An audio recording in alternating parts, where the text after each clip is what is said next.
प्रेमानंद हरि हरि। ओम नमो भगवते वासुदेवाय।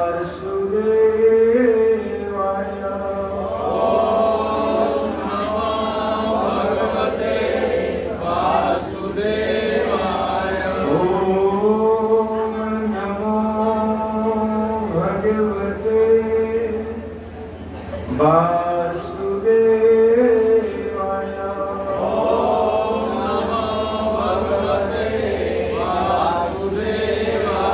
ओम नमो भगवते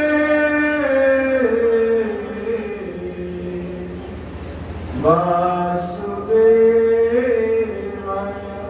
ओम नमो भगवते वासुदेवाय।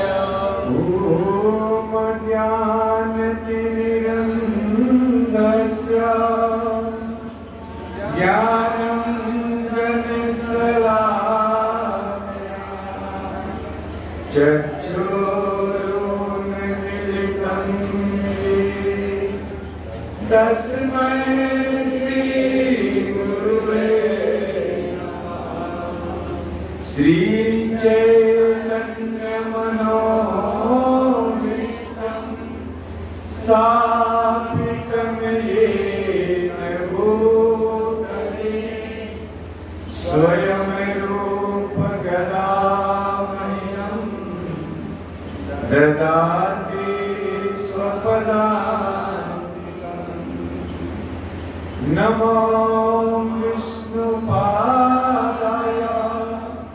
कृष्णपृष्ठाय भूतले श्रीमते भक्तिवेदान्त स्वामीति नामिने। नमस्ते सरस्वती देवी गौरवाणी प्रचारिणे निर्विशेष शून्यवादी पाश्चात्य देशकारिणे।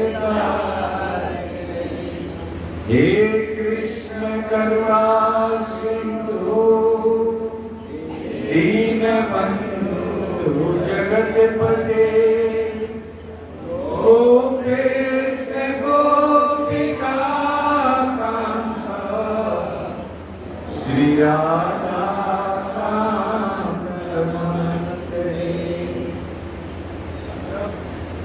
नमो महावदन्याय कृष्ण प्रेम प्रदायते कृष्णाय कृष्ण चैतन्य नामिने गौरवतिसे नमः। तप्त कांचन गौरांगी श्री राधे वृंदावनेश्वरी वृषभानुसुते देवी प्रणमामि हरिप्रिये। जय श्री कृष्ण चैतन्य प्रभु नित्यानंद श्री अद्वैत गदाधर श्रीवासादि गौर भक्तवृंद। हरे कृष्णा कृष्णा कृष्णा हरे हरे हरे राम राम राम हरे हरे। हरे कृष्णा कृष्णा कृष्णा हरे हरे हरे राम राम राम हरे हरे।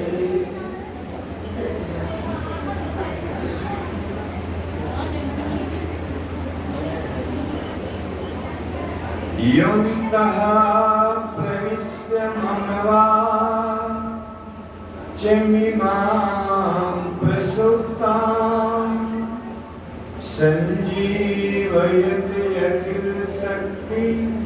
धरः स्वधाम्ना अन्यांस्तहस्तचरणा श्रवणात्वगादिं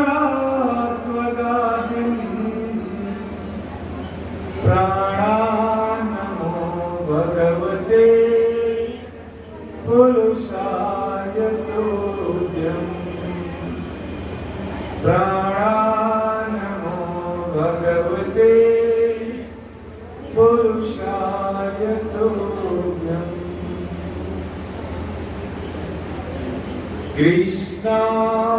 कृष्णात्मदीय पदपङ्कजपञ्जरान्तम् आद्वैय मे विशतु मां नशराजहंस प्राणप्रयाण समये कपवात पीता कंठावरोधं न विधो स्मरणं कुतस्ते हे राधे ब्रज देवी के चललिते नंद सुनो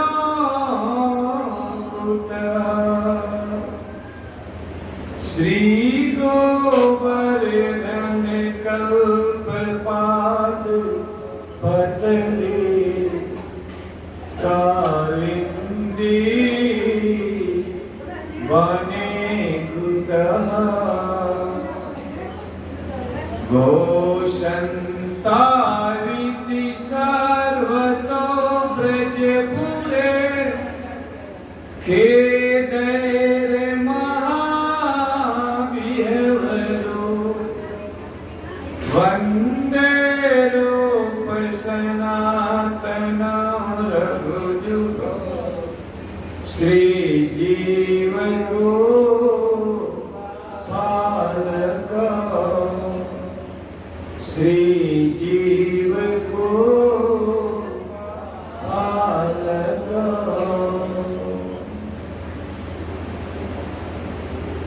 जय जय श्री राधा रमण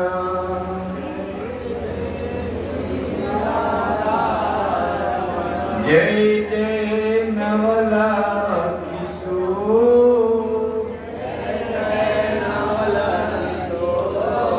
जय गोपी चित चोर प्रभु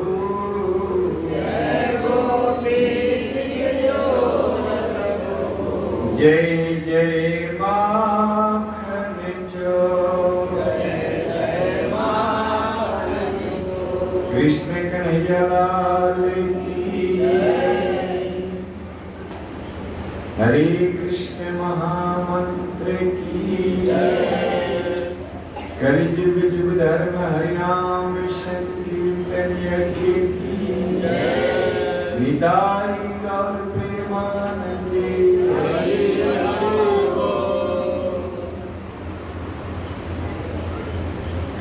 परम सौभाग्य से विभूषित श्री श्री जगन्नाथ बलदेव सुभद्रा महारानी गौर निताय श्री प्रभुपाद जी के श्री चरण कमलों में बैठकर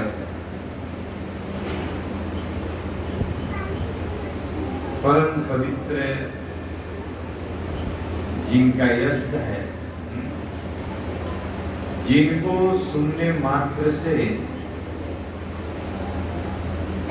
जीव पवित्र हो जाता है, ऐसे पावन करने वाली भगवान की सुंदर कथा का श्रवण हम लोग करने जा रहे हैं।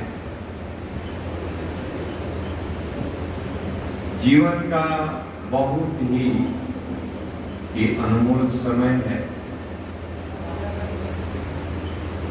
आचार्य कहते हैं कि अगर हमारे पास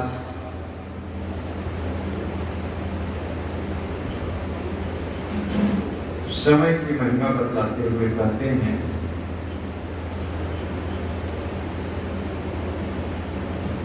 कितना भी जीवन में व्यक्ति के पास पैसा हो,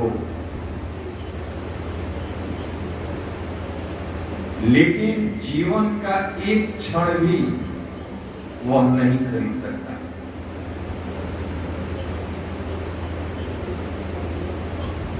इसलिए जो बुद्धिमान व्यक्ति होता है अपने जीवन का सुंदर सदुपयोग करता है। कथा प्रारंभ करने से पहले आप लोग आगे आ जाइए, जगह है तो माता जी लोग। व्यवस्थापक थोड़ा कमी है, दरी अगर उस तरफ रहता तो काफी स्पेस भर हो सकता था, लेकिन कोई करने ही वाला नहीं है, तो क्या कहा जा सकता है।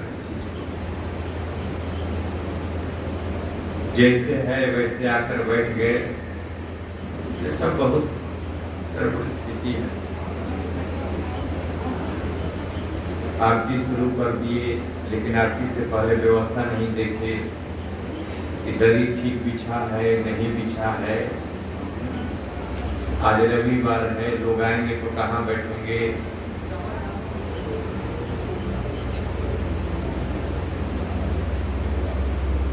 दरी अगर और उधर गया रहता तो बहुत लोग उधर बैठे, लेकिन कौन करेगा भाई?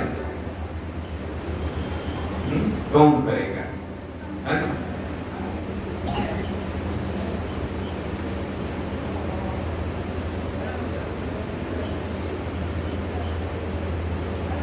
आप लोग भी आगे नहीं, आप लोग की अलग से थोड़ी कहा जाएगा।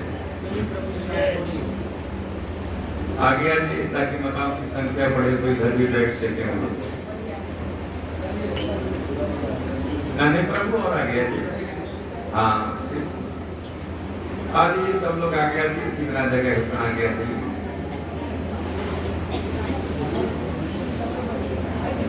माता जी आगे आ जाइए, आप लोग भी आगे जगह है तो आ गया आगे, ताकि कथा को प्रारंभ किया जाए।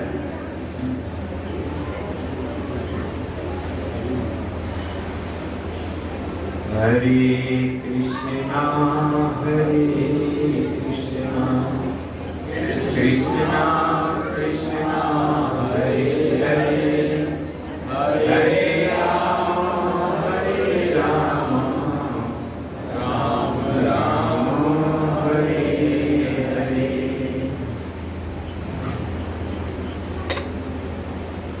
आप लोग आगे आओ, आप लोग दो तीनों आगे आओ, चलो वहां से तो दो तीनों तीनों आओ, तीनों आ गया, चलो वहां सुनो, चलो चलो जल्दी आओ, आ गया। यहाँ यहाँ यहाँ सामने है, बोल सामने है, सामने बैठो।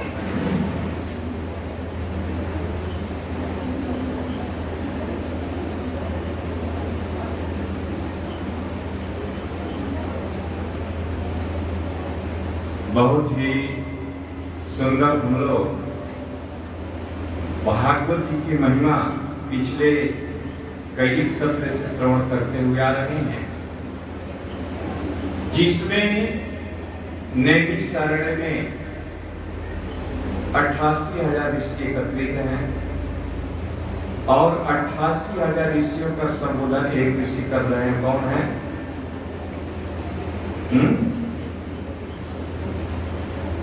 नैमिषारण्य में 88,000 ऋषियों का संबोधन कौन कर रहे हैं?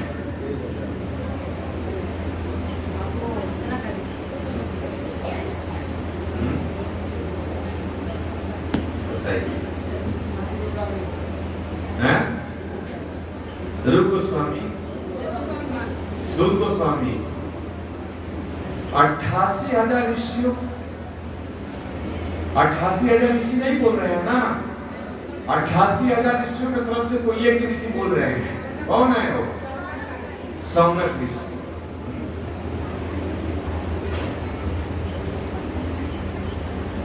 जितेंद्र प्रभु कहाँ है? दिखाई नहीं दे रहे हैं। जितेंद्र प्रभु बाहर हैं, क्या कर रहे हैं? जितेंद्र प्रभु अगर मेरी आवाज सुने तो अंदर आइए। और भी जो भक्त अगर बाहर हो तो अंदर आ जाइए, एसी चल रहा है ना।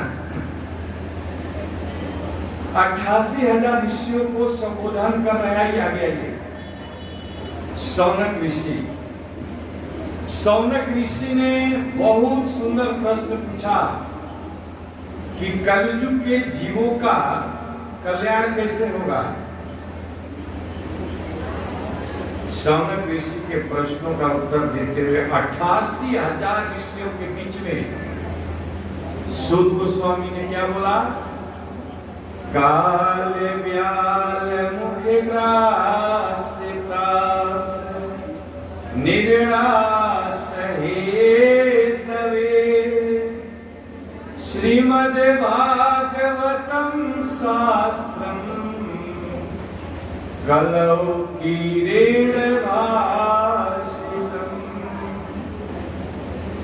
अगर आप अपने जीवन में आनंद और सुख शांति चाहते हैं तो सूत गोस्वामी ने केवल एक ही उपाय बताया, और वो भी एक दो लोगों के बीच में नहीं, 88,000 लोगों के बीच में, जो हमारी आपकी तरह मूर्ख नहीं बैठे थे, सब ज्ञानी थे, सब विद्वान थे। और उनके बीच में कहा कि श्रीमद् भागवत कथा का श्रवण करने से व्यक्ति के जीवन में सुख शांति और आनंद की प्राप्ति होती है। और यह अवसर अगर हमारे जीवन में मिलता है तो हम इसको बहुत हल्के में लेते हैं कि क्या है, घर से निकल कर आ गए, यहाँ बैठे, थोड़ा गाय बजाए, मोबाइल चलाए, फिर प्रसाद लेंगे, अपने घर जाएंगे। अरे महाराज, आपका कितना बड़ा सौभाग्य है, कितना बड़ा भाग्य है। श्रीमद् भागवत जी में बताया गया है कि कोटि जन्म भवेत पुण्यम तथा भागवतम लभे।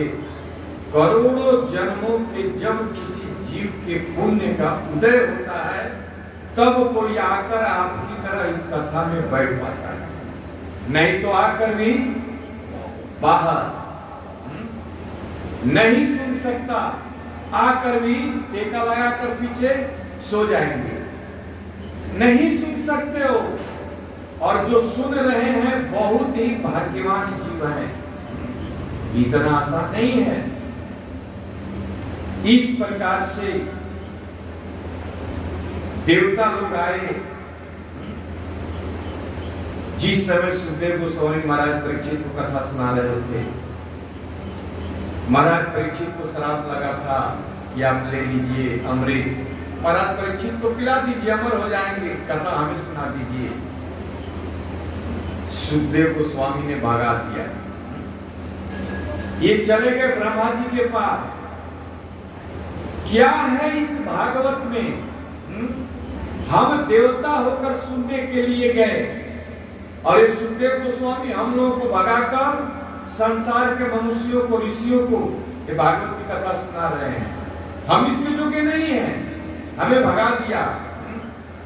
ब्रह्मा जी ने कहा कि कोई बात नहीं, थोड़ा देख तो लो कि कथा सुनने से होता क्या है।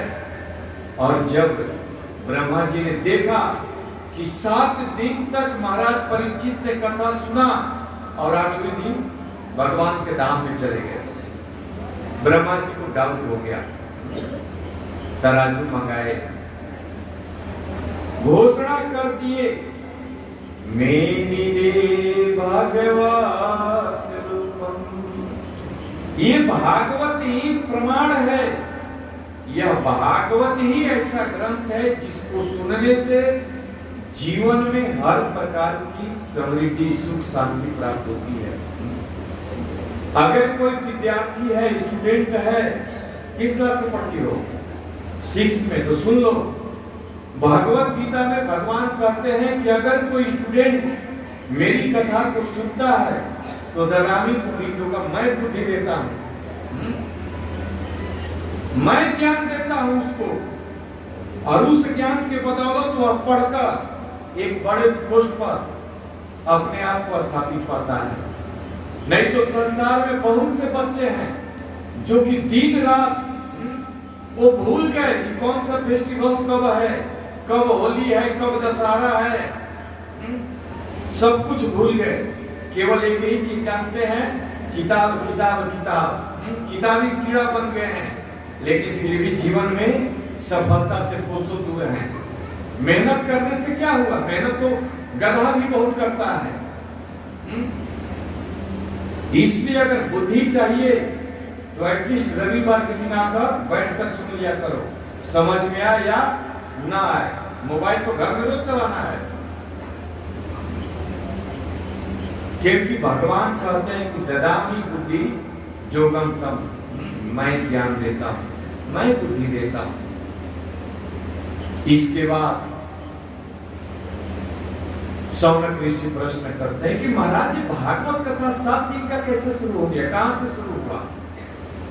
तो कहते हैं कि एक समय चतुष्कुमार सत्संग करने के लिए विचरण कर रहे थे, तब तक नारद जी से मुलाकात हो गई। और जैसे ही नारद जी को देखा, 4 कुमार बड़े ही प्रसन्न हो गए, लेकिन जब पास गए तो नारद जी के चेहरे को देखकर समझ गए कि नारद जी बहुत चिंतित हैं, बहुत दुख में हैं। पूछे कि नारद जी क्या बात है, क्यों चिंता में है आप?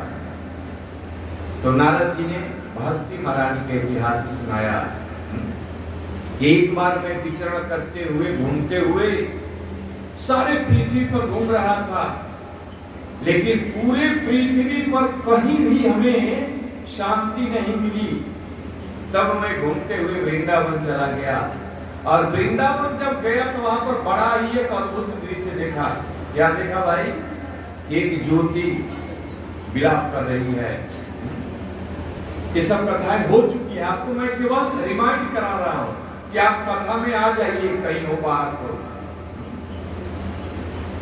भक्ति महारानी के सारे वृत्तांत को कह सुनाया।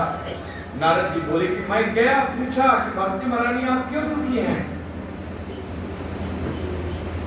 भक्ति महारानी अपना सारा इतिहास का सुनाई। ये ज्ञान और वैराग्य मेरे पुत्र हैं। मैं जब वृंदावन में आई तो मैं तो जवान हो गई, लेकिन हमारे दोनों पुत्र बूढ़े के बूढ़े रह गए। हे साधु बाबा, अब आप आ ही गए हैं, तो जैसे आपने ध्रुव के ऊपर कल्याण किया, ध्रुव का जीवन आपने बना दिया, जैसे आपने प्रहलाद के ऊपर कृपा की, ऐसी ही कृपा मेरे भी पुत्रों के ऊपर कर दीजिए। तब नारद जी कहते हैं कि भक्ति महारानी क्यों चिंता करती हो, क्यों चिंता करती हो? आज भी जो भगवान उस असत सभा से द्रौपदी की रक्षा किए, जो भगवान गोप सुंदरियों के मनोरथ को पूरा किए, वो कृष्ण आज भी कहीं गए नहीं हैं। तुम श्री कृष्ण चरणाम्भोजं अस्मर दुखम गमिष्यति। आज भी तुम कृष्ण के चरणों का स्मरण करो, कृष्ण के नाम का स्मरण करो, आज भी तुम्हारा दुख दूर हो जाएगा। हरे कृष्णा कृष्णा कृष्णा हरे हरे, हरे राम राम राम हरे हरे। नारद जी भक्ति के माध्यम से संसार के जीवों को सिखा रहे हैं कि आज भी भगवान कहीं गए नहीं हैं, आज भी भगवान यही हैं। जरूरत है तो हमें पुकारने की। जैसे मान लीजिए कि बाहर में कोई खड़ा है, आप जब तक उसको बुलाएंगे नहीं तब तक वो नहीं आने वाला है। जितेंद्र प्रभु बाहर थे, लेकिन मैंने बुलाया कि जितेंद्र प्रभु अगर मेरी आवाज सुने तो आप आइए, तो जितेंद्र प्रभु आ गए। तो हे कृष्ण करुणा सिंधु, कृष्ण को पुकारना होगा। आज भी कृष्ण हैं और आज भी सुनते हैं। ये सिद्धांत नारद जी ने स्थापित किया। भक्ति महारानी, आप तो वैसे ही प्रिय हो भगवान की। अरे आप नीच के भी घर में चले जाओ तो भगवान आपके कारण उसके पीछे पीछे उसके घर में चले जाएंगे। इस प्रकार से बड़ा सिद्धांत, सुंदर सिद्धांत पुष्टि करके नारद जी कहते हैं कि चिंता मत करो, मैं हूं अभी, मैं यहीं पर हूं और मैं तुम्हारे पुत्रों के दुख को दूर करूंगा। और वहीं पर बैठकर बार बार गीता का पाठ करने लगे, भागवत का पाठ करने लगे, वेद वेदांत रोज को सच्चा अनेकों शास्त्रों को पढ़ने लगे। लेकिन फिर भी ज्ञान मेरा अचेत के अचेत पड़े हुए हैं, बेहोश पड़े हुए हैं। तब आकाशवाणी हुई कि हे नारद, सत्संग करो, सत्संग, सत्कर्म करो। नारद जी को बड़ा आश्चर्य लगा कि सत्कर्म करो। अब इससे अच्छा कर्म और क्या है? भागवत पढ़ना, भागवत सुनना, गीता का पाठ किया, वेद का पाठ किया, बार बार किया, इससे बड़ा सत्कर्म क्या हो सकता है? नारद जी को पता नहीं चला सत्कर्म क्या है। और इस सत्कर्म को खोजते हुए नारद जी सोचे कि अब इस पृथ्वी पर कोई बताने वाला नहीं है, चलो चलते हैं बद्रिका आश्रम में। और इधर से नारद जी जा रहे थे और उधर से चतुष्कुमार आ रहे थे और बीच में मुलाकात हो गई। तो वो सोच रहे हैं कि नारद जी से मुलाकात होगी, अब कथा होगी, और नारद जी इधर से जा रहे थे सत्कर्म करने के लिए। और जैसे ही चतुष्कुमार से मुलाकात हुई तो नारद जी कहते हैं कि हे महात्मा, बताइए, यही इसी खोज के लिए मैं आ रहा हूं। तब चतुष्कुमार बहुत सुंदर बात कहते हैं कि हे नारद जी, आप सत्कर्म की तलाश में है कि सत्कर्म क्या है आपको पता नहीं है? अरे महाराज, यही भागवत की कथा, यही सत्कर्म है, यही सबसे सुंदर अगर मनुष्य जीवन मिला है ना, तो यही सर्वोपरि कार्य है, भागवत का सुनना। चतुष्कुमार कहते हैं कि यही सत्कर्म है। नारद जी बोले कि हमें विश्वास नहीं हो रहा है। क्यों भाई? क्योंकि हमने गीता पढ़ा, भागवत, वेद पढ़ा, उपनिषद पढ़ा, सारे ग्रंथों को पढ़ डाला और भागवत बाकी रह गया। तब कहते हैं कि हाँ, क्यों भाई भागवत बाकी रह गया? आचार्य उदाहरण देते हैं कि जैसे आम का फल, आम खाने वाला कोई व्यक्ति कहे बाप रे बाप, आम इतना मीठा है, तो आम का पेड़ कितना मीठा होगा। जिस वृक्ष से ये आम आ रहा है, ये आम इतना मीठा है, तो वृक्ष कितना मीठा होगा। और वो आम छोड़कर वृक्ष खाने लगे, है ना। जैसे मैं उदाहरण दिया था कि दूध से घी निकलता है, लेकिन मान लीजिए कि घी से पूरी बनता है, और बाय द वे अगर घी खत्म हो गया, कोई कहे करे भाई दूध से ही तो घी निकलता है, दूध में ही पूरी निकाल दो। तो ऐसा नहीं है, वेद से ही भागवत आते हैं, लेकिन भागवत की जो महिमा है ना, वो अद्भुत है। यहां तक चतुष्कुमार कहते हैं कि नारद जी, आपके मन में जिज्ञासा, जब वेद व्यास जी को भ्रम हो गया, अज्ञान हो गया, तो उस समय आपने ही भागवत का ज्ञान दिया। इस प्रकार से बहुत सुंदर, मैं विश्वास नहीं कर रहा हूँ, सब कथाएं हम लोग सुन चुके हैं, केवल रिमाइंड करा रहे हैं।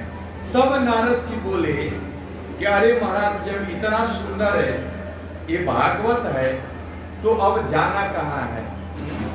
कहने वाले आप हो गए, सुनने वाले हम हो गए, और ये बेचारे बूढ़े पड़े हुए हैं, इनका भी कल्याण हो जाएगा। तो देर क्या करना है, आप शुरू कर दीजिए। स्थान का चयन हुआ। चतुष्कुमार बोले कि स्थान आप बताइए, कथा हम करेंगे। बहुत सुंदर। गंगा द्वार समीपे तू, बोलिए, तटमानंद नामकम।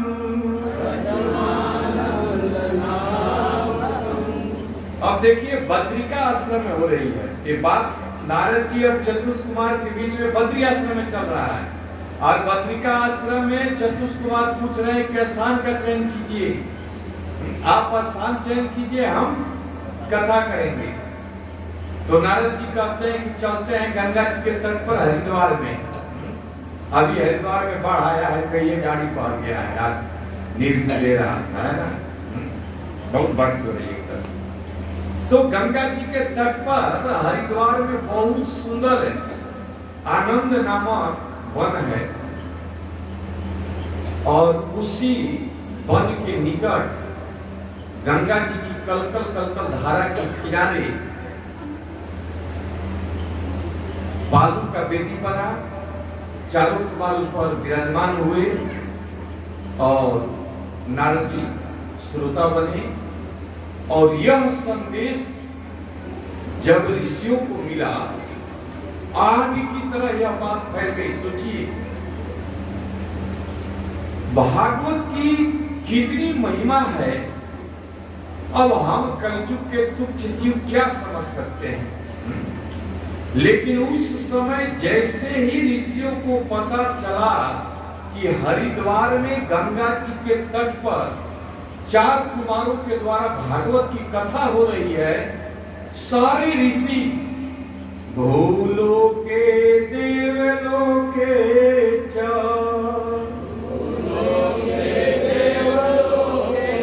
ब्रह्मलोके तथैव च। ब्रह्मा जी के लोक से, देवताओं के लोक से, पृथ्वी के लोक से जितने भी ऋषि साधु थे, सब के सब भागवत जी में नाम दिया गया है। भृगु वशिष्ठ चैवनश्च गौतमो मेधातिथि देवल देवरातो रामस्तथा गाधीसुतश्च सकलो मृकण्ड पुत्रा द्विज पिप्लादः जोगेश्वरो व्यास पराशरो च छायासुतो जाजलि जहनु मुख्या सर्वे अपि मुनिगणा सह पुत्र शिष्या स्वस्त्री भिरायुरति प्रणयेन युक्ता। सब सोचिए कि गुरु के गुरु वहां कोई भी भाव नहीं हुआ कि हमारा शिष्य कथा कर रहा है तो हम गुरु जी होकर कैसे जाएंगे सुनने। सब के सब जो गृहस्थ थे वो अपने स्त्री बच्चों के साथ आ गए। स्त्री भी आयु पति पुत्र स्त्री सबके साथ पूरा मंडली उठाकर आ गए। गृहस्थ में भी कोई साधु होता है ना, सब केवल ब्रह्मचारी सन्यासी नहीं होते। गृहस्थ में भी बहुत ऐसे साधु होते हैं जो अपने गृहस्थ जीवन में रहते हुए भी अपने जीवन को कृष्ण के लिए समर्पित कर चुके हैं। तो जो ऐसे साधु थे अपने पूरे परिवार के साथ, और जो ब्रह्मचारी थे सन्यासी थे वे अपने अपने शिष्यों के साथ सब लोग चलो चलो चलो हरिद्वार चलो हरिद्वार चलो, सब पहुंच गए। बहुत बड़ी बहुत विशाल सभा आनंद वन में गंगा जी के तट पर हरिद्वार में बहुत विशाल सभा लगी। और वहां पर कथा करने वाले चतुष कुमार ब्रह्मा जी के मानस पुत्र पहले पुत्र, और ब्रह्मा इस जगत के सृष्टि करने वाले, कोई साधारण व्यक्ति नहीं कह रहा है। और श्रोता कौन है? नारद जी। इतनी बड़ी सभा में कथा प्रारंभ हो रही है। सुनिए कि चतुष कुमार क्या उपदेश दे रहे हैं, क्या कथा कर रहे हैं। सदा शिव्या बोलिए श्रीमद् भागवती कथा यस्या श्रवण मात्रेण हरिश्चित्तं समाश्रयेत्।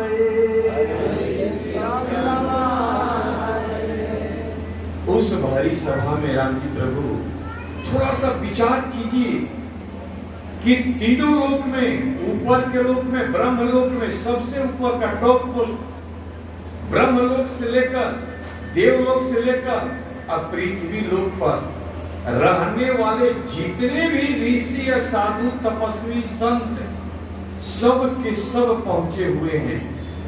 और उस भारी सभा में छोटे छोटे 4 कुमार बालू के रेत पर बने हुए आसन पर बैठकर क्या कह रहे हैं?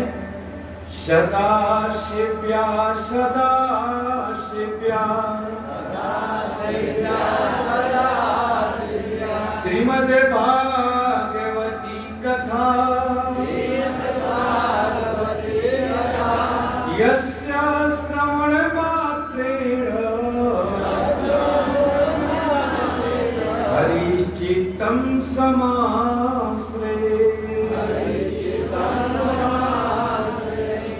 कहते कि सदा शिव्या श्रीमद् भागवती कथा, हमेशा भागवत की कथा सुननी चाहिए।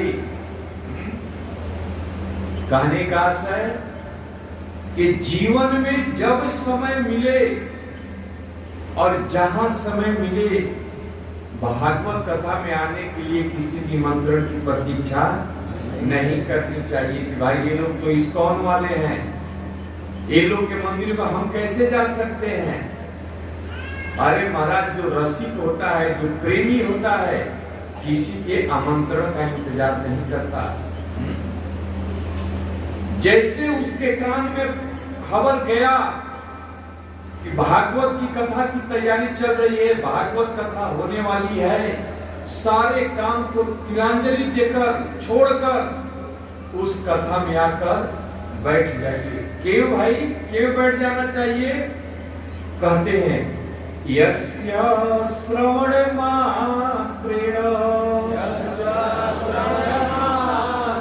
हरिश्चित्तं समाश्रये। केवल सुनने मात्र से भगवान श्री हरि उन शब्दों के माध्यम से कान के द्वारा हृदय में प्रविष्ट कर जाते हैं। याद रहे या न रहे, ये है भागवत की महिमा। समझ रहे हैं? और कहां पर एक कथा हो रही है? हमारे आपके तरह लोगों के बीच में नहीं हो रही है। ये है भागवत की महिमा। केवल सुनने मात्र से, श्रवण मात्रेण भगवान श्री हरि इन शब्दों के माध्यम से हमारे हृदय में उतर जाते हैं। और सुनिए, तावत संसार चक्रे यस्मिन् भ्रमते अज्ञानतः पुमान् यावत् कर्णगता नास्ति सुखे शास्त्र कथा क्षणम्।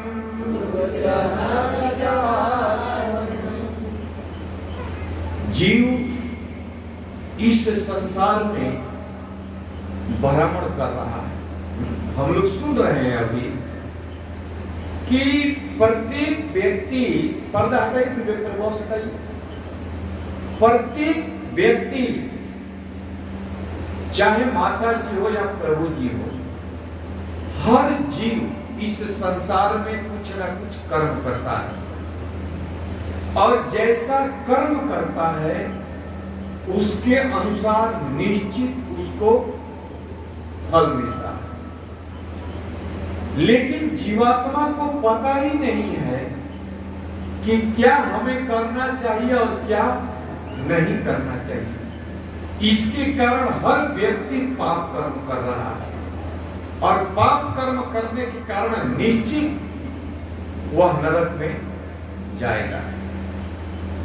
नरक में जाएगा, बहुत कष्ट होगा, बहुत दुख मिलेगा उसको। और दुख मिलने के बाद जैसा वो कर्म किया है इस जीवन में, इसी कर्म के आधार पर उसका अगला शरीर मिलेगा। कुछ लोग कहते हैं, देखिए एकदम समझने वाली बात है, कुछ लोग कहते हैं कि मरने के बाद कौन देखा है कि दोबारा जीवन भी मिलता है कि नहीं मिलता है। मर गया आदमी, काम खत्म। लेकिन आपके मानने और नहीं मानने से कुछ नहीं होता। जो सत्य है वो सत्य है। मरने के बाद एक दूसरा देह मिलता है, और वो देह किस आधार पर मिलता है? जैसा आप इस जीवन में कर्म करते हैं उसी के अनुसार आपको अगला जीवन मिलता है। अगर इस जीवन में आप पशु की हत्या कर रहे हैं, निश्चित तौर से आपका जीवन, अगला जो शरीर होगा, पशु की हत्या करने के कारण सबसे निकृष्ट शरीर मिलेगा, और उस शरीर में आपको काटा जाएगा, और जिसको आप काट रहे हैं वही आपको काटने के लिए आएगा। इसलिए बुद्धिमान व्यक्ति कभी भी किसी जीव की हत्या नहीं करता। और भी कुछ लोग किसी का धन चोरी करते हैं, कुछ लोग किसी की स्त्री के साथ गलत संबंध रखते हैं। ये सब ऐसे पाप हैं कि महाराज नरक में जाने के बाद, चाहे स्त्री हो या पुरुष हो, स्त्री के लिए एक लोहे का पुरुष और पुरुष के लिए एक स्त्री का, एक लोहे की स्त्री, और तप्त लोहे एकदम लाल, अग्नि की तरह लाल, और उसके साथ उसको आलिंगन कराया जाता है। और उस समय सोचिए कि अगर एक लाल किसी लोहे के रड से थोड़ा सा हाथ जल जाए, कितनी पीड़ा होती है। और उस समय पूरा ढांचा ही लोहे का है, चाहे स्त्री हो या पुरुष हो, और उसके साथ जब संपर्क कराया जाता है तो कराहता है, चिल्लाता है, इतनी पीड़ा होती है। आप कहेंगे कि कैसे प्रभु जी आप बता रहे हैं? भागवत पढ़िए, भागवत में दिया गया है, मैं नहीं बता रहा हूं अपने से, ये मैं भागवत के शब्द बोल रहा हूं। इसलिए अगर जीवन में, आज सब चाहता है कि हमारे जीवन में आनंद हो, दुख न हो, बचवा बचिया सब ठीक रहे, कहने से नहीं कोई ठीक रहेगा। उसके लिए आपको अपना कर्म सुधारना होगा। बाप खैनी खाता है और बेटे को क्या कहता है कि खैनी खेवे तो एक थप्पड़ लगाए, है ना? सिंपल सी फंडा है, व्यवहारिक जीवन में है, माताएं है या पुरुष हो, हम अपने आचरण में झांक कर नहीं देखेंगे हमारा जीवन कैसा है, लेकिन हम अपने आने वाले बच्चों को शिक्षा देते हैं। स्वयं दिन भर मोबाइल लेकर बैठे हैं और बच्चों को मोबाइल लेकर एक थप्पड़ लगाएंगे। आज वो छोटा है, आपके डांट से दब गया, लेकिन कल जब आप बूढ़े होंगे ना तो थप्पड़ मारेगा उसका घुमाकर, तो उस समय जो तकलीफ होगा ना, तो केवल आंख से आंसू गिरने के सिवा और कुछ नहीं करेंगे। इसलिए अपने आप को संभाल लीजिए, समझ जाइए कि भागवत का संदेश क्या कहता है। जैसा कर्म करेंगे इसी कर्म के अनुसार हमारा अगला शरीर मिलेगा। और इस प्रकार से एक शरीर से दूसरा शरीर, दूसरा शरीर से तीसरा शरीर, कभी आकाश में उड़ने वाला पक्षी बनता है, कभी नाली का कीड़े बनता है, कभी मल खाने वाला सुअर बनता है। और ऐसा नहीं है, आज आपको विष्ठा देखकर, मल देखकर घृणा आती है ना वाल्मीकि प्रभु, लेकिन जब सुअर के शरीर में चले जाएंगे तो वही जो मल है वैसी चेतना बनती है कि वही मल उसको मालपुआ की तरह लगता है, ऐसा शरीर बनता है। तो जिस शरीर में जाएंगे उस शरीर के अनुसार हमारी चेतना, हमारी बुद्धि बनती है। और उस सुअर के शरीर में वो भजन नहीं कर सकता है, केवल पाप कर्म, केवल पाप कर्म, और उसके द्वारा फिर शरीर अनेकों शरीर में भ्रमण करते रहता है। लेकिन ये मनुष्य का शरीर जो है ना, एक ऐसा उपहार है भगवान के द्वारा कि अगर हम चाहें तो इस शरीर से भजन करके हम अपने गोलोक धाम जा सकते हैं। और आज ईश्वरोपनिषद में हम लोग पढ़े कि अगर मान लीजिए कि कोई साधक कोई भजन करते करते आगे आ सकते हैं, जगह है, आगे आगे जगह है, आइए आइए तीनों लोग आगे। अगर भजन करते करते हम सफल न भी हुए, सुनिए, अगर भजन करते करते मान लीजिए कि हम अपने भजन में परिपक्व नहीं हुए, तो महाराज डरने की बात नहीं है।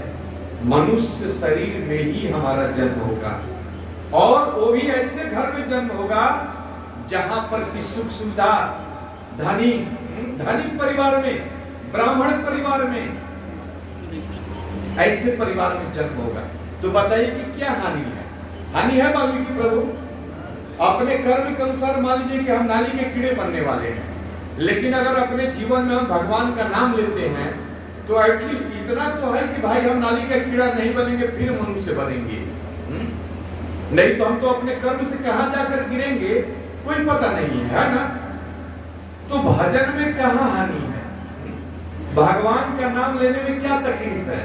अगर संसार की वार्ता कह दी जाए करने के लिए, यहाँ अगर हम आधा घंटा चुप हो जाए तो सारे यहाँ पर बैठे हुए संसार की चर्चा शुरू।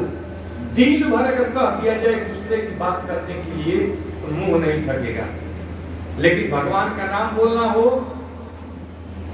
आवाज ही नहीं निकलता। तो क्या करेंगे? संसार की चर्चा करके भगवत धाम जाएंगे, अपने जीवन में सुख की प्राप्ति करेंगे? कभी नहीं। केवल आंख से आंसू बहाएंगे, मरेंगे, रोएंगे और कुछ नहीं होगा। इसलिए जीवन में जब मौका मिले तो ऊंचे स्वर से भगवान का नाम बोलना चाहिए। हरे कृष्णा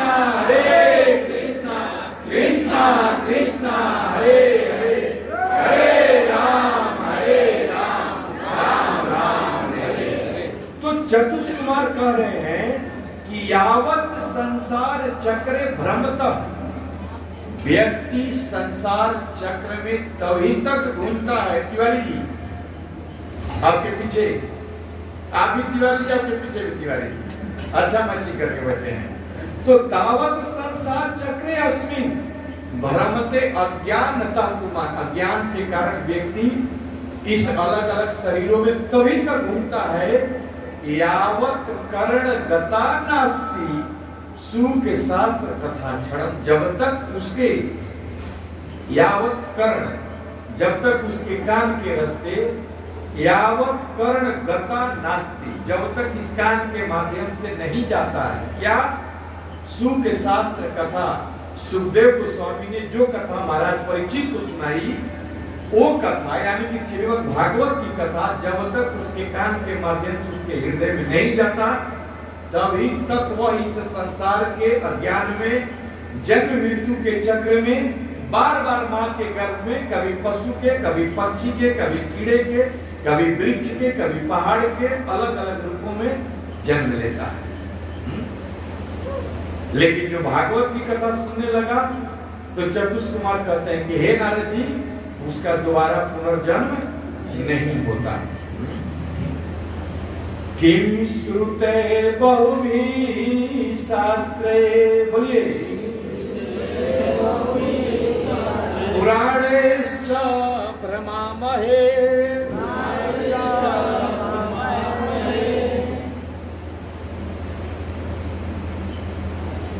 किम श्रुते बहुभी शास्त्रे। कुछ लोग बहुत बहुत पढ़ना चाहते हैं, ये किताब वो किताब, ये ग्रंथ वो ग्रंथ, लेकिन चतुष्कुमार कहें कि क्या जरूरत है?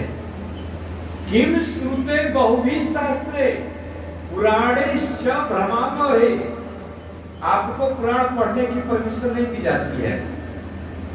कथा करने वाला पुराण पढ़ सकता है, क्योंकि पुराण से उसे दृष्टांत देना होता है आपको समझाने के लिए। लेकिन आपको क्या जरूरत है? अग्नि पुराण पढ़ने की, ब्रह्मांड पुराण पढ़ने की, स्कंद पुराण पढ़ने की, पद्म पुराण पढ़ने की? महाराज समय ऐसे कम है। एक पुराण, एकम भागवतम शास्त्रम, मुक्तिदाने न गर्जति, बहुत बहुत पुराण पुराण पढ़ेंगे ना तो आपकी बुद्धि हैंग कर जाएगी, ऊपर ऊपर जाएगा। किसी पुराण में कुछ लिखा है, किसी पुराण में कुछ लिखा है। इन्हीं पुराणों को तो लिख कर वेद व्यास जी भ्रम में पड़ गए, शांति ही नहीं मिली उनको। तो जब लिखने वाले को शांति नहीं मिली तो पढ़ने वाले को क्या शांति मिलेगी? इसलिए आचार्य कहते हैं श्री श्री जगन्नाथ बलदेव महारानी की, कहते हैं कि बहुत बहुत पुराणों को पढ़ने की जरूरत नहीं है, क्योंकि आप भ्रम में पड़ जाएंगे। एकम भागवतम शास्त्रम मुक्ति दाने न गर्जति। महाराज एक भागवत की कथा सुनिए और पढ़िए, आप इस भौतिक जगत से मुक्त हो जाएंगे। इतना ही नहीं, और सुनिए, कथा भागवतस्यापि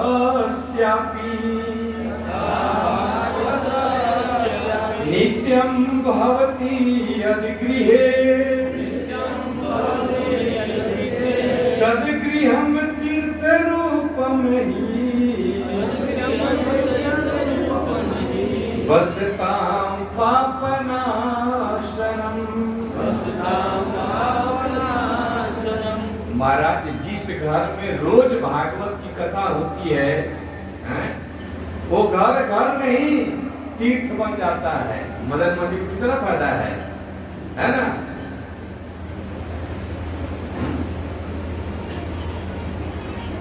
लग रहा है फायदा है? कुछ नहीं है। तब तो चतुष कुमार गलत कर रहे हैं। आपका घर घर नहीं महाराज तीर्थ हो गया है। सोचिए, जहां पर ठाकुर जी विराजमान हो, जहां पर इतने सारे भक्तों के चरण पड़ रहे हो, वो स्थान मामूली एक अनुभव के लिए, जिस घर में आप ठाकुर जी रखे होंगे, कभी कुछ दिन के लिए ठाकुर जी को वहां से अलग कहीं रख दीजिए, है ना, 10 दिन के लिए, लगता है कि सब खाली खाली हो गया, सुना सुना लग रहा है। क्यों? क्योंकि जहां भक्त होते हैं, जहां भगवान होते हैं, वहां साक्षात रूप से भगवान विराजमान होते हैं। चतुष कुमार कहते हैं कि तद गृहम नित्यम भवति यदि गृह, जिस गृह में नित्यम भवति रोज भागवत की कथा होती है, तद गृहम तीर्थ रूपम, वह घर घर नहीं तीर्थ बन जाता है। और बसताम पाप नाशनम, वहां पर पाप टिक नहीं सकता है। इसका लाभ तो 100% मदन मोहन जी को ही जा रहा है ना। बहुत बहुत बहुत श्लोकों में अब हम कहने लगे तो केवल यही रुक जाएंगे, आगे बढ़ेंगे नहीं। बहुत बहुत दिव्य श्लोकों में भागवत जी की महिमा की चतुष कुमार कह रहे हैं। न गंगा न गया काशी, पुष्करम न प्रयागकम, सुख शास्त्र कथायाश्च फलेन समतानये। आप गंगा चले जाइए वाराणसी, आप गया चले जाइए, न गंगा न गया काशी, पुष्करम न प्रयागकम, आप तीर्थराज प्रयाग चले जाइए, ब्रह्मा जी के धाम पुष्कर में चले जाइए जहां ब्रह्मा जी का मंदिर है, आप संसार के किसी भी तीर्थ में चले जाइए, आप स्नान कर लीजिए, लेकिन भागवती रूपी गंगा में अगर आप स्नान कर रहे हैं तो ये सारे तीर्थ मिलकर भी जो फल भागवत जी दे सकते हैं, ये तीर्थ भी नहीं दे सकते। इतनी बड़ी बड़ी बात चतुष कुमार कह रहे हैं कि व्यक्ति इस भागवत के बिना जी ही नहीं सकता। यह है भागवत की महिमा। और इस प्रकार से भागवत की महिमा कहते हुए कहते हैं श्लोकार्थम श्लोके पादम वा पठेत भागवतम चय।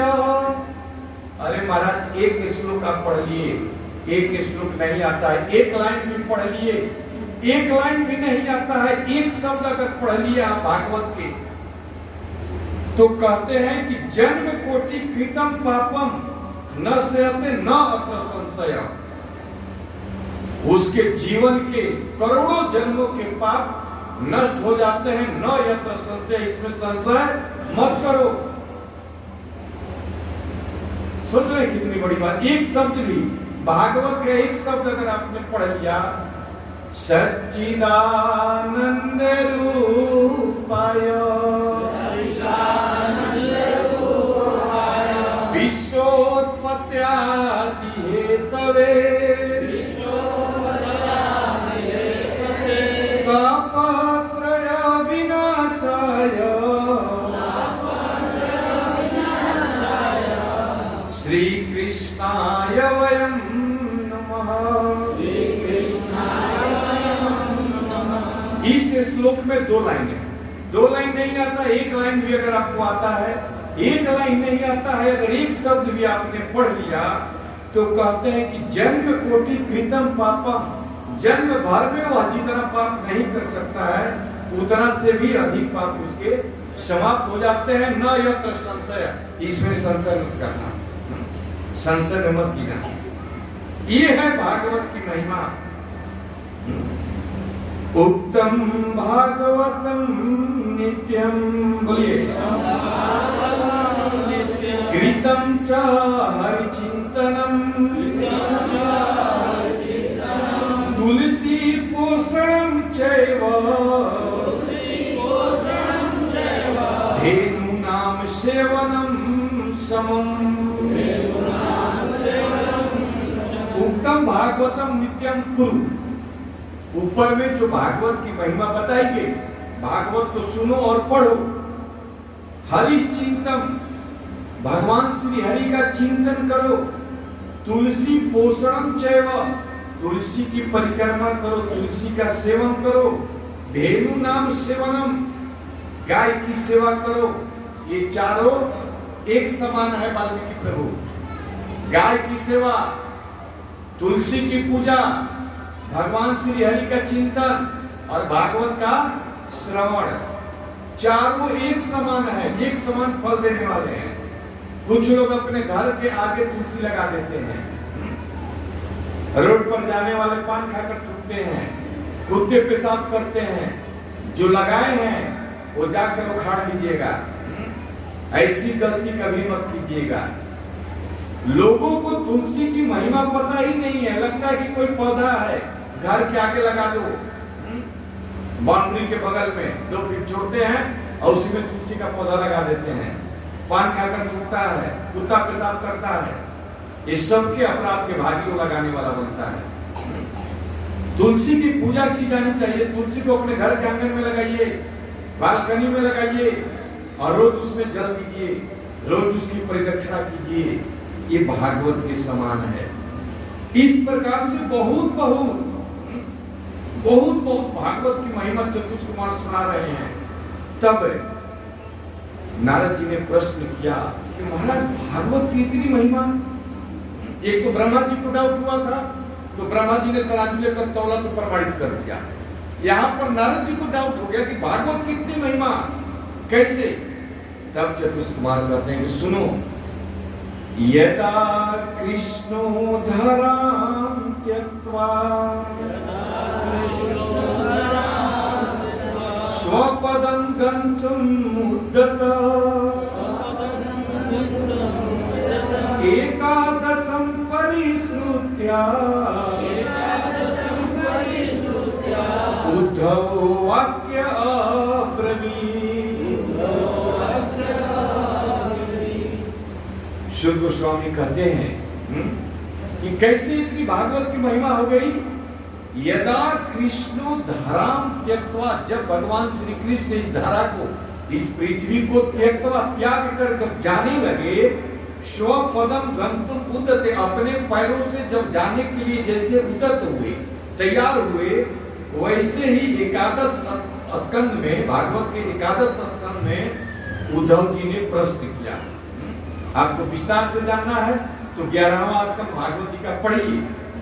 जब भगवान अपने कार्यकाल को पूरा करके इस पृथ्वी को छोड़कर अपने धाम को जाने लगे तो उद्धव जी ने रोक दिया कि प्रभु रुकिए रुकिए, थोड़ा सा रुकिए।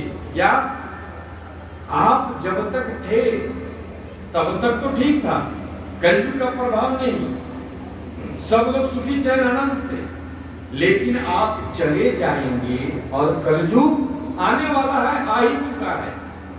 जब आपका जाना इधर से कलयुग का एंट्री, तो प्रभु आप चले जाएंगे तो कलयुग के जीवों का क्या होगा? कलयुग के जीवों का कल्याण कैसे होगा? ये तो सब आपस में लड़ाई कर कर मर मिट जाएंगे। उस समय जब उद्धव जी ने भगवान से प्रार्थना किया तो जीवों का कल्याण करने के लिए स्वकीयम यद भवे तेजस तच्च भागवते दधा तिरोधाय प्रविष्टोऽहम् श्रीमद् भागवत अर्वणम्।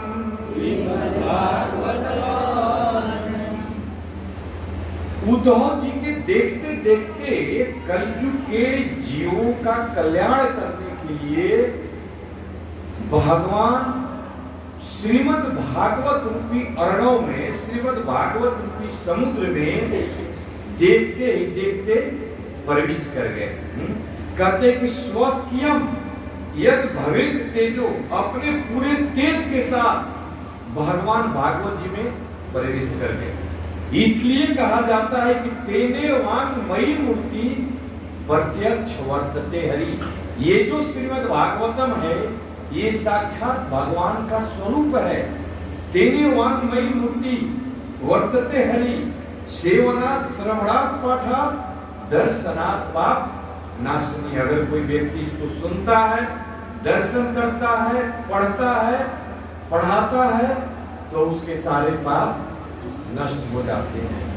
इस प्रकार से बहुत सुंदर भागवत की कथा चल रही थी और भागवत की कथा चलते चलते चलते चलते बहुत सुंदर चमत्कार हुआ।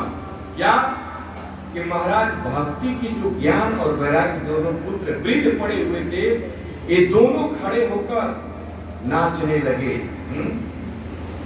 भक्ति सुतो तरुणो गृहीत्वा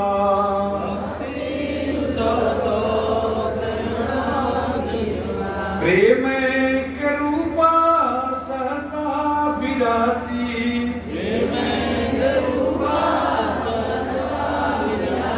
श्री कृष्ण गोविंद हरे मुरारी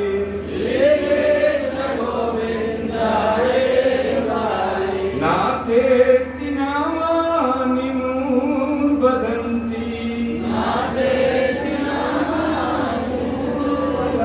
अब अगर आप कथा ध्यान से सुन रहे होंगे तो यही ज्ञान और वैराग्य जो वृंदावन में अचेत पड़े हुए हैं, बूढ़े हैं, और नारद जी ने अनेकों बार गीता का पाठ किया, वेद वेदांत का पाठ किया, उपनिषद का पाठ किया, लेकिन ये हीले से डुले भी नहीं, है ना। नारद जी परेशान हो गए कि अब कौन सा हम सब कर्म करें भैया जिससे ये दोनों जग जाएं, लेकिन कोई फर्क नहीं पड़ा। लेकिन जब श्रीमद् भागवत की कथा होने लगी, चतुष्कुमार कहने लगे, नारद जी सुनने लगे, तो भागवत की महिमा सुनते सुनते ही एक ज्ञान और वैराग्य नाचने लगे। मतलब सिद्धांत क्या है यहाँ पर, समझने वाली बात क्या है कि भले ही कोई अनपढ़ व्यक्ति हो, कुछ नहीं उसको पढ़ने आता, लेकिन अगर वो भगवान की भक्ति करने लग गया तो उसके हृदय में ज्ञान और वैराग्य अपने आप ही प्रकट हो जाते हैं। ज्ञान और वैराग्य के लिए प्रयास करने की जरूरत नहीं है, हमें बुद्धि चाहिए, भगवान का भजन कीजिए। संसार से वैराग्य चाहिए, भगवान का भजन कीजिए। संसार में सुख चाहिए, भगवान का भजन कीजिए। सारे समस्याओं का जड़ एक ही है। आज संसार में हम दुखी हैं, इसका मूल कारण एक ही है कि हम भगवान को भूल चुके हैं, भागवत से विमुख हो गए हैं।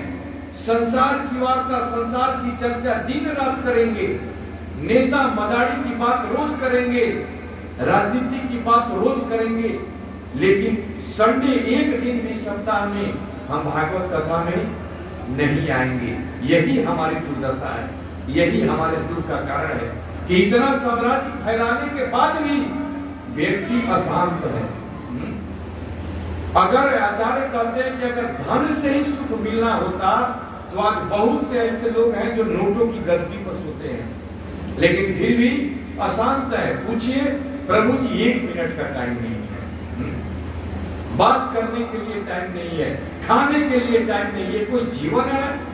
घर से टिफिन लेकर आया, लेकिन पैसा पैसा पैसा के लिए भोजन करने का भी टाइम नहीं है। ये कोई जीवन है? क्या करेगा इतना? इसलिए ये भक्ति से, भागवत से एक ज्ञान और वैराग्य नाचने लगे। एक बार फिर बोलिए, भक्ति सुतौ तौ तरुणौ गृहीत्वा, भक्ति सुतौ तौ तरुणौ गृहीत्वा, प्रेम के रूपा सहसा विलासी, प्रेम के रूपा सहसा विलासी, श्री कृष्ण गोविंद हरे मुरारी, श्री कृष्ण गोविंद हरे मुरारी, नाथेति नामानि मूर्धन्ति, नाथेति नामानि मूर्धन्ति। ज्ञान और वैराग्य नाचने लगे। आइए हम भी थोड़ा कीर्तन करते हैं। श्री कृष्ण गोविंद हरे मुरारी, श्री कृष्ण गोविंद हरे मुरारी, हे नाथ नारायण वासुदेवा, हे नाथ नारायण वासुदेवा, श्री कृष्ण गोविंद हरे मुरारी, श्री कृष्ण गोविंद हरे मुरारी, हे नाथ नारायण वासुदेवा, हे नाथ नारायण वासुदेवा, हरे कृष्णा कृष्णा कृष्णा हरे हरे, हरे राम राम राम हरे हरे।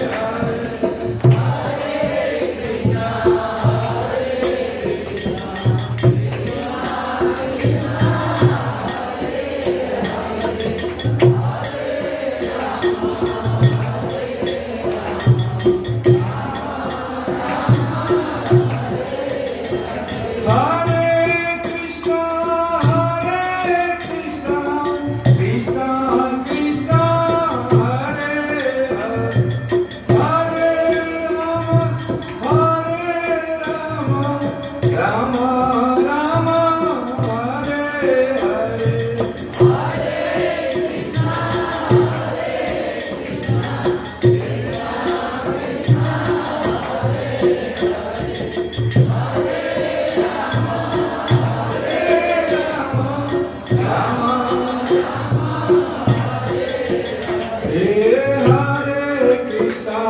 हरे कृष्णा कृष्णा कृष्णा हरे हरे, हरे राम राम राम हरे हरे।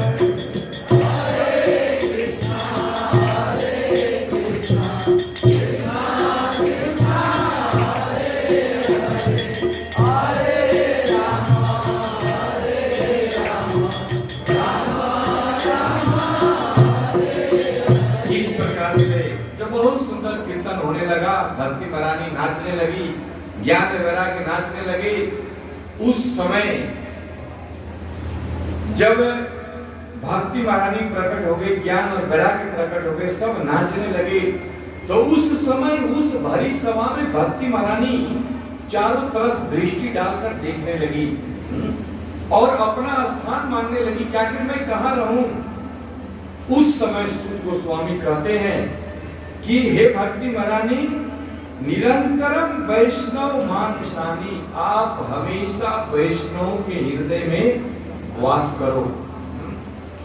संसार के लोगों के हृदय में भक्ति महारानी वास नहीं करती।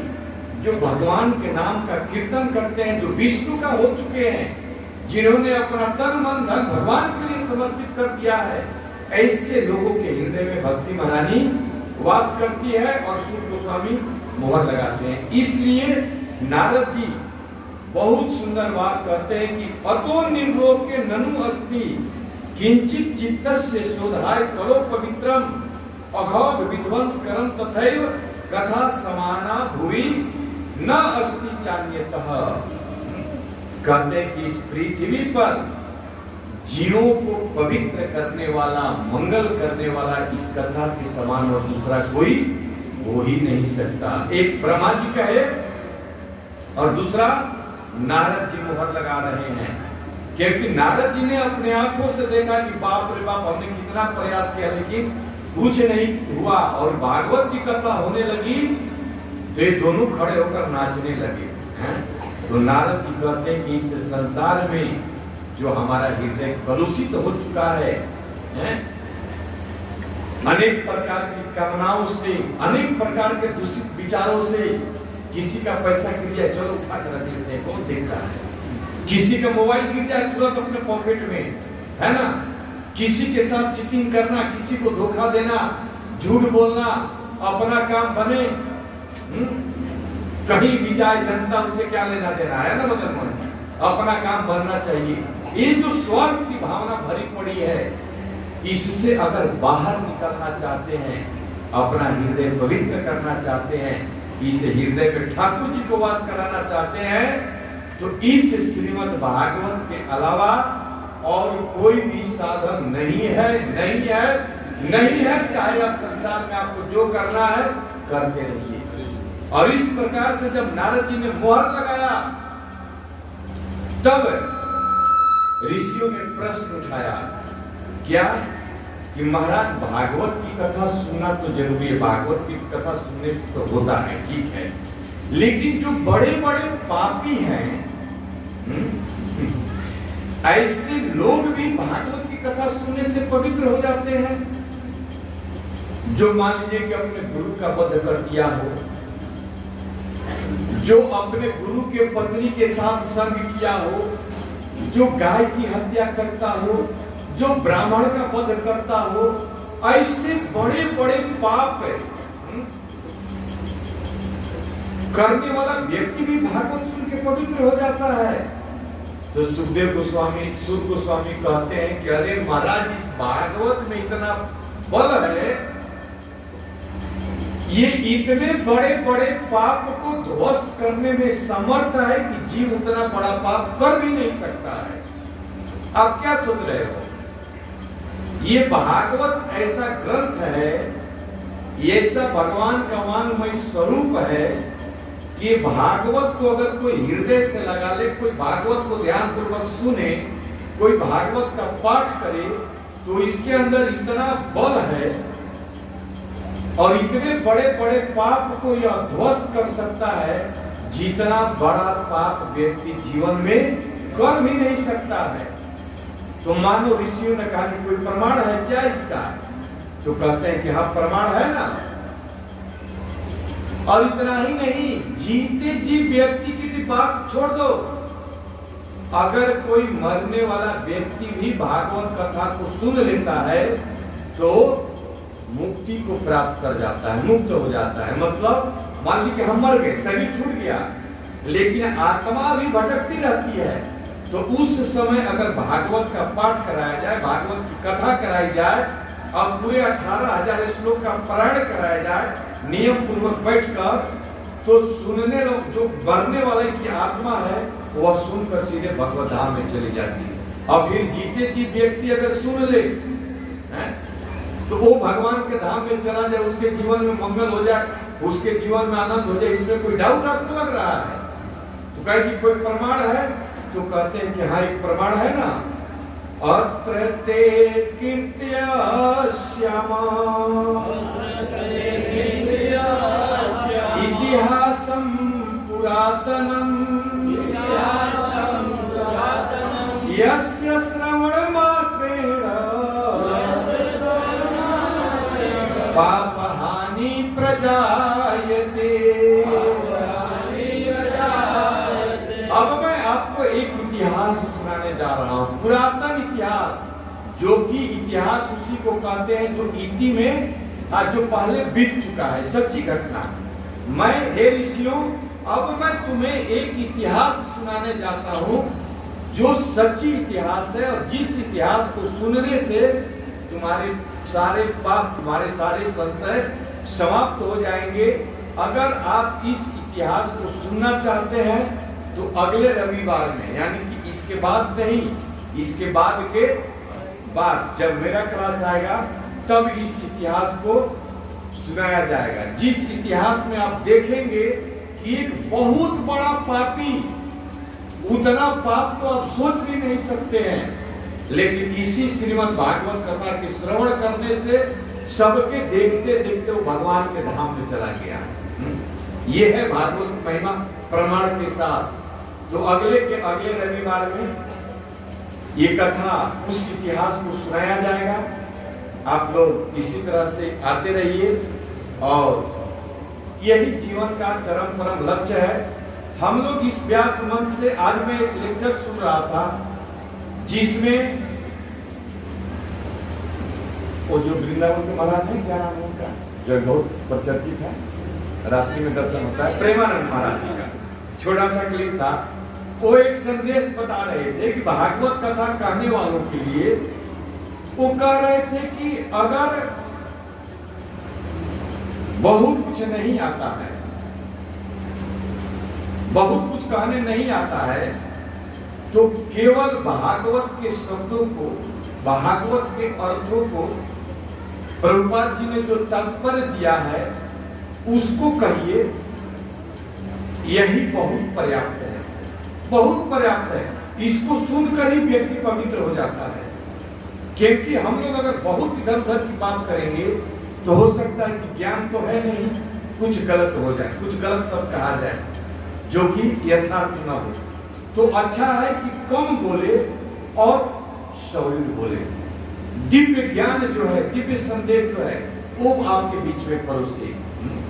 और मेरा प्रयास ये रहता है कि जो भागवत के श्लोक, मैंने केवल श्लोक का अनुवाद किया है और सारे श्लोक का अनुवाद किया है, बस, और कुछ नहीं है। फिर भी अगर आपको कोई डाउट हो तो आप भागवत खोलकर देख सकते हैं, पूरा का पूरा लिखा हुआ है। इसलिए भागवत की इतनी महिमा क्यों दी जा रही है कि हम सब लोग आते हैं, अपने जीवन में कुछ समय आप निकालिए, इसी से हमारा परिवार, हमारा समाज, हम सब सुखी और आनंद में हो सकते हैं। वरना संसार में कुछ भी आप कर लीजिए, अगर आप भागवत के आलोक में नहीं है, अगर भगवान के आश्रय में नहीं है, तो आपका सारा प्रयास श्रम एवं ही केवलम। क्योंकि आप, ये जो प्रकृति है ये आपके अनुसार काम नहीं करती है। वाल्मीकि प्रभु आप फसल लगाती है ना, लेकिन आपके हाथ में नहीं है कि आप काट कर ले लेंगे। प्रकृति एक बारिश करेगी, सब खत्म। बड़े बड़े आप बिल्डिंग बना लीजिए, एक भूकंप आएगा, सब गिर जाएगा। हम, डॉक्टर प्रभु जी बहुत सुंदर बात करते हैं कि I am hopeless and helpless. हम असमर्थ हैं, हमारे अधिकार में कुछ भी नहीं है, बस जैसे चल रहा है चलने दीजिए, और इस जीवन का उपयोग भगवान के भजन में, भगवान के कीर्तन में, भगवान के नाम में लगाइए, और देखिए आने वाले समय में कितना चमत्कार होता है, कितनी पवित्रता, कितना हृदय पवित्र होता है। तो हरे कृष्णा कृष्णा कृष्णा हरे हरे, हरे राम राम राम हरे हरे। आज जो सभी भक्तों के लिए प्रसाद की व्यवस्था की गई है। हमारे मंदिर से जुड़े हुए समय अभाव के चलते आ तो नहीं पाते हैं, आज आए हैं। हाँ, और आज परिवार भी आए हुए हैं, प्रभु जी के पीछे बैठे, हम देखे उनको। लेकिन बाहर से अक्सर ऐसी भावना रहती है कि प्रभु जी मंदिर में कुछ भी जरूरत हो, सीमेंट, छड़ या जो भी हमारे पास मटेरियल है, सेवा के लिए कभी भी जरूरत हो तो आप बोलिए, आप ले जाइए। और सामने जो हाथ धोने वाला बना है, प्रभु जी के ही सहयोग से बना है, दाऊ जी नाम है उनका, प्राय सब लोग चर्चित होंगे इस नाम से। बिलोतिया पोखरा के पास बहुत सुंदर सीमेंट छड़ का दुकान है, और उनके सुपुत्र का मर्चेंट नेवी में ना, मर्चेंट नेवी में जॉब लगा है। तो बहुत उनकी हार्दिक इच्छा थी कि इस खुशी में हम इस्कॉन भगवान के सभी भक्तों को प्रसाद देना चाहते हैं। तो हम लोगों ने कहा कि बहुत सुंदर है प्रभु जी, आप मंदिर आइए। ये सब भगवान की योजना होती है। इसी बहाने आज आए भी हैं, जगन्नाथ जी का दर्शन हुआ, प्रणाम हुआ, कथा श्रवण हुआ, और इनके माध्यम से सारे भक्तों के लिए आज प्रसाद की सेवा मिली हुई है। तो सारे भक्त प्रसाद खाएंगे तो आशीर्वाद भी देंगे, है ना। तो ये हमारे जीवन में एक पुण्य की स्वीकृति है। सब मंदिर में नहीं आ सकता, सब मंदिर में दान नहीं दे सकता। ये बिरला ही होता है जिसके मन में भगवान प्रेरणा करते हैं। जैसे अभी रथ यात्रा आ रहा है, प्रतिदिन अनाउंसमेंट होता है, बहुत बड़ा कार्यक्रम है, 4 लाख 5 लाख खर्च होने वाले हैं। अगले बार 4000 लोगों का प्रसाद बना था, इस बार 5000 लोगों का प्रसाद बन रहा है। केवल प्रसाद में लाख रुपए से ऊपर खर्च आने वाला है, चाहे जितने भी लोग आ जाएं। तो ये बड़े बड़े फेस्टिवल्स किसके बल पे होते हैं? जगन्नाथ जी तो हैं, लेकिन जगन्नाथ जी ऐसे लोगों के मन में बैठकर प्रेरित करते हैं। देखो जगन्नाथ जी की रथ यात्रा निकल रही है, आप डोनेट करो, आप सेवा करो। और ऐसे ही लोग जब आगे आते हैं, जब सेवा करते हैं, तो हम जैसे भक्तों का मनोबल उत्साह और बढ़ता है। इस बार हम लोग 4000 को खिलाए, अगली बार 10,000 लोगों की व्यवस्था होगी। अगले साल का जो रथ यात्रा निकला था, अभी तक के रथ यात्रा में सबसे सुपर, और जितने भी महाराज लोग आए थे वे लोग बोल दिए कि इस क्षेत्र में पटना के बाद यहाँ का स्थान आता है।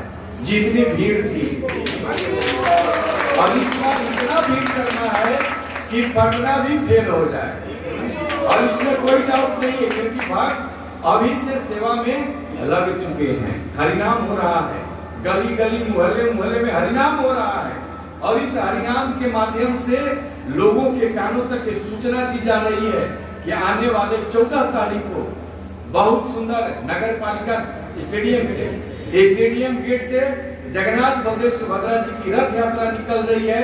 समय 2 बजे से, आप लोग 1 बजे से वहां पहुंचिए और अपने सगे संबंधी, हित मित्र, इष्ट मित्र सबको आमंत्रित कीजिए, सबको बुलाइए और बोलिए कि नाचते गाते हुए चलेंगे, और इस्कॉन मंदिर में बहुत बढ़िया चीज प्रसाद रहेगा, वहां खाएंगे, इसके बाद अपने घर आएंगे। तो जगन्नाथ जी संसार के जीवों पर जो नहीं आ पाते हैं, ऐसे लोगों पर भी कृपा करने के लिए अपने घर से बाहर आते हैं। तो बहुत बहुत विशेष धन्यवाद है दाऊ जी का और उनके पूरे परिवार का।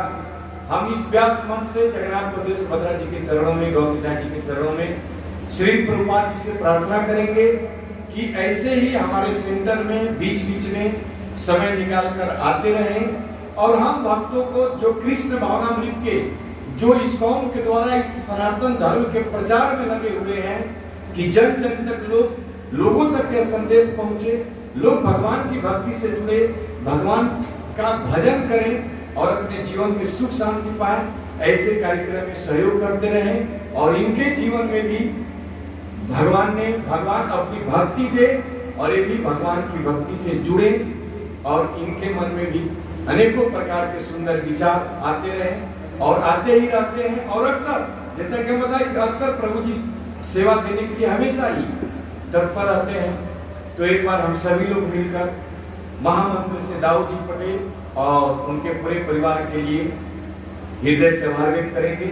हरे कृष्णा कृष्णा कृष्णा हरे हरे, हरे राम राम राम हरे हरे। आज पुष्पमाला आज नहीं आ पाया है, नहीं तो मेरी तो इच्छा थी कि दाऊद जी को यहाँ पर बुलाकर जगन्नाथ जी का प्रसादी माला उनको पहनाते, लेकिन आज मिस्टेक बस पुष्प नहीं आ पाया है। लेकिन फिर भी हम लोग हृदय से दाऊद जी का आभार व्यक्त करते हैं। और बहुत सुंदर हमारे सेंटर से कार्तिक यात्रा निकल रही है। कार्तिक में आचार्य कहते हैं कि पूरी एक महीना इतनी महिमा है कार्तिक में, प्रसाद खाने की नहीं, प्रसाद खिलाने की। एक बार हमारे गांव में जब सेंटर खुला था 5 मिनट, तो वहां पर पूरे महीना तो हम नहीं कहेंगे क्योंकि भक्तों की संख्या कम है, लेकिन 15 दिन तक 15 भक्त ने सेवा लिया था कि प्रभु जी आज का प्रसाद मेरे तरफ से, आज का प्रसाद मेरे तरफ से, आज का प्रसाद मेरे तरफ से। क्योंकि कार्तिक महीना ऐसा महीना है कि इस महीना में जितना दान किया जाए, जितना भजन किया जाए, इसका करोड़ों गुना फल मिलता है। और ऐसे कार्तिक में हमारे सेंटर से श्रीधाम वृंदावन की यात्रा जा रही है। यात्रा जा रही है 6 नवंबर से लेकर 11 नवंबर तक। 6 नवंबर से 11 नवंबर। और इस यात्रा में बहुत सुंदर सुंदर सुविधा है।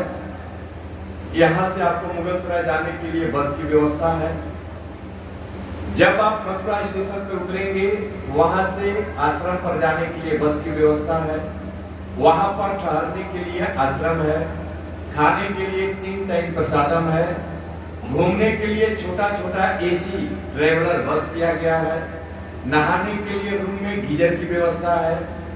पीने के लिए आप जहाँ रहेंगे वहाँ 2 लीटर पानी की बोतल की व्यवस्था है। आरओ वाला बिस्लेरी है ना प्रभु जी, बिस्लेरी पानी की व्यवस्था है। किसी प्रकार से कोई दिक्कत नहीं है। 3 महाराज हमारे साथ चलने वाले हैं। हिज होलीनेस अनंत कृष्ण गोस्वामी महाराज, हिज होलीनेस वृंदावन चंद्र गोस्वामी महाराज, हिज होलीनेस श्यामानंद महाराज, राधे श्यामानंद महाराज। तो ऐसे महाराज का सानिध्य हमें मिलने वाला है। और कार्तिक महीना में योगी अलग अलग स्थान का हम लोग दर्शन करेंगे। 4 धाम की यात्रा करेंगे।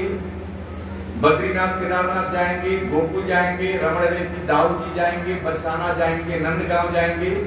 बहुत अनेक लीला स्थलियों का दर्शन होगा। अब इसमें जो जाना चाहते हैं उनके लिए सूचना है कि यहाँ जो पूरे यात्रा का जो खर्च है, और हाँ एक चीज बताना भूल गए, जब आप उधर से वापस आएंगे तो वृंदावन से आपको मथुरा के लिए फिर बस है। और जब मथुरा से ट्रेन पकड़कर मुगलसराय आएंगे तो मुगलसराय से भी फिर बस है भगवान आने के लिए। कहीं आपका 1 रुपया नहीं लगने वाला है। इस यात्रा का जो शुल्क है 6,900 रुपया रखा गया है। टिकट क्या? अच्छा हाँ, हरि बुलाइए बुलाइए बुलाइए, ये तो हम भूल ही गए थे, आसमान खिला दिया, अच्छा किया। तो इस यात्रा का जगह बनाइए, ठीक है, बैठिए। तो इस यात्रा का जो शुल्क है ये 6,900 रुपया रखा गया है। और इसमें टिकट का चार्ज है, हरे कृष्णा, टिकट का चार्ज जो है इसमें नहीं जुड़ा है। मतलब कि पूरे यात्रा के लिए आपको 6,900 रुपया देना है और टिकट अलग से लेना है। अब अगर आप जनरल बोगी से जाना चाहते हैं तो जनरल से भी जा सकते हैं। अगर आप स्लीपर क्लास से जाना चाहते हैं तो 1,000 रुपया जाने आने का चार्ज है। अगर थर्ड एसी से जाना है 2400 है, 2200। थर्ड एसी से जाना है तो जाने आने का चार्ज 2200 है। और अगर सेकंड एसी से जाते हैं तो जाने आने का खर्च 3,000 है।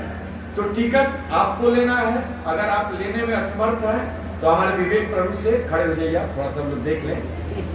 विवेक प्रभु से आप संपर्क कर सकते हैं, इनके हाथ में आप पैसा दे सकते हैं, रिजर्वेशन का, थर्ड एसी का, सेकंड एसी का। बाकी यात्रा के लिए 6,900 रुपया है, जिसमें अभी आपको 2100 रुपया देकर रजिस्ट्रेशन करा लेना है कि प्रभु जी हम भी यात्रा में जाएंगे, और बाकी पैसा आप यात्रा से 10 दिन 20 दिन पहले पेड कर दीजिएगा। अभी मात्र पूरे जुलाई महीना तक 2100 रुपया देकर अपना नाम आप रजिस्ट्रेशन करा सकते हैं। और एक चीज कि पूरे जुलाई तक अगर आप किसी कारण से यात्रा कैंसिल करते हैं रजिस्ट्रेशन कराने के बाद, तो आपका पैसा रिफंड किया जाएगा। लेकिन अगर जुलाई के बाद आप करेंगे तो 1 रुपया भी कैंसिलेशन चार्ज मिलने वाला नहीं है, ये आप स्मरण रखिएगा। और दूसरी सूचना कि 5 साल से ऊपर के जो बच्चे हैं उनके लिए पूरा चार्ज लगने वाला है। क्यों? क्योंकि वहां पर प्रसादम प्लेट सिस्टम है, बस में सीट की व्यवस्था है, तो सब कुछ क्लियर है। ये है यात्रा, तो लिमिट 100 सीट की है और अभी तक नियर अबाउट 40 सीट बुक हो चुके हैं, 60 सीट बचे हुए हैं। अगर आपके मन में जाने की इच्छा है तो आप जल्दी से विवेक प्रभु जी के यहाँ अपना नाम लिखा सकते हैं, या यात्रा ग्रुप बना है उसमें अपना नाम दे सकते हैं। अगर बाद में आप कहेंगे कि प्रभु जी हमारे भी जाने की इच्छा है और 100 सीट फुल हो गया, तो हम उसमें कोई व्यवस्था नहीं कर सकते हैं। अगले साल के लिए आपको इंतजार करना होगा, या फिर आप अपने हिसाब से कर सकते हैं। ठीक है, तो आज का प्रसाद क्या? आइए आइए आइए।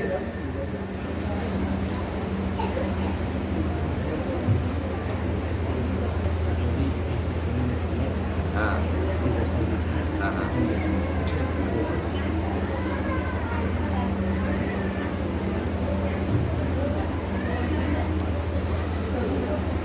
बहुत सुंदर है। दाऊद जी एक बात बताए, बोले कि कुछ भक्त ऐसे होते हैं जिनको कि धाम में जाने की बहुत इच्छा होती है, लेकिन आर्थिक रूप से कमजोर हैं। हृदय की इच्छा है कि हम भी जाते, लेकिन हम 2100 रुपया देने में असमर्थ हैं, तो कैसे जाएंगे? तो दाऊद जी बोले कि जो ऐसे व्यक्ति हैं उनका रजिस्ट्रेशन चार्ज हम दे देंगे, मतलब हम नहीं देंगे, दाऊद जी देंगे। तो अब ऐसा मत समझिएगा मैं ही देने वाला हूँ। दाऊद जी बोले कि ऐसे जो भक्त होंगे जो अभी रजिस्ट्रेशन शुल्क देने में सक्षम नहीं होंगे, तो उनके लिए दाऊद जी 2100 पेड कर देंगे। आप इच्छा कर सकते हैं, जा सकते हैं, ठीक है ना? इनके तरफ से वो सेवा रहेगी यात्रा में। देखिए महाराज कहते हैं कि भागवत जी की सेवा अनेकों प्रकार से होती है। यात्रा में हम लोगों ने देखा है कि बहुत ऐसे पूंजीपति लोग होते हैं जो कि यात्रा जाती है तो 50,000 डोनेट कर देते हैं कि आप यात्रा में लगाइए, भक्तों को लेकर जाइए, कहीं भंडारा चल रहा है आप प्रसाद खिलाइए, कहीं यज्ञ हो रहा है, तो ये भी बहुत बड़ा उनका योगदान रहता है, बहुत बड़ा सहयोग रहता है। हमें नहीं कर सकते तो भक्त नहीं है, हम ये नहीं कर सकते को मंदिर नहीं आते तो भक्त नहीं है, समय का अभाव है, लेकिन परोक्ष रूप से 100% सपोर्ट रहता है। और ऐसे ही लोगों के बल पर ये सब बड़े बड़े कार्यक्रम, बड़े बड़े अनुष्ठान चलते हैं, होते हैं। तो एक बार पुनः हम दाऊद जी को इस भगवद गीता से हार्दिक आभार व्यक्त करेंगे। हरे कृष्णा कृष्णा कृष्णा हरे हरे, हरे राम राम राम हरे हरे। और देखिए जगन पुष्प कराना है,